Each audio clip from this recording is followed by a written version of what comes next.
Sir William McMahon, um, or McMahon, born in February 1908 and died in March 1988, served as the 20th Australian Prime Minister from 1971 to 1972 as leader of the Liberal Party. He was a cabinet minister for over 21 years, the longest continuous ministerial service in the Australian history. He was born and raised in Sydney and worked as a commercial lawyer before entering politics. In 1949, he was elected to the Australian House of Representatives and started his cabinet service in 1956 officially. Most notably, he served as Labour and National Service Minister from 1958 to 1966. During that time, conscription or compulsory military service for young Australian men was reintroduced in 1964. He became Prime Minister at the age of 63 and remains the oldest non-interim Prime Minister to take office.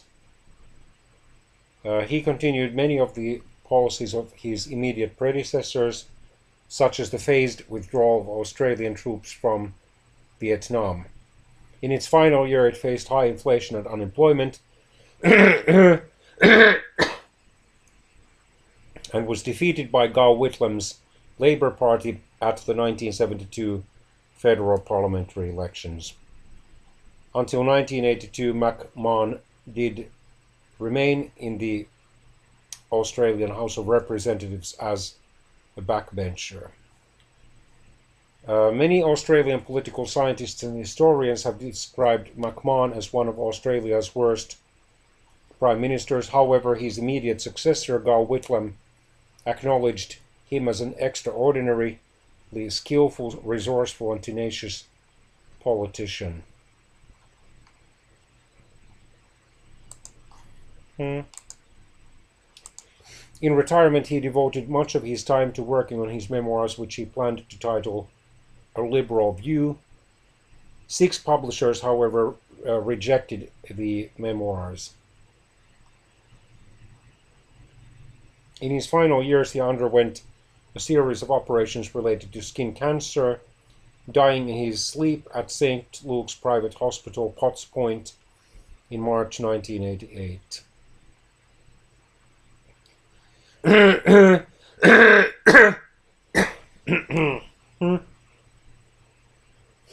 1965, aged 57, he married Sonia Rachel Hopkins, who herself died aged 77 in April 2010. They had 3 children. Throughout his life, there were frequent rumors that he was homosexual. He was an Anglican but did not have a strong religious upbringing. He did develop an interest in theology as a teenager and read widely on the subject during the rest of his life.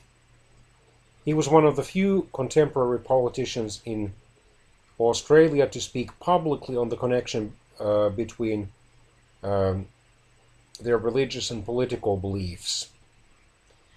In 1953, he gave an address to the Australian Institute of Political Science, where he explained how he believed Christian doctrines necessitated parliamentary democracy and a market economy.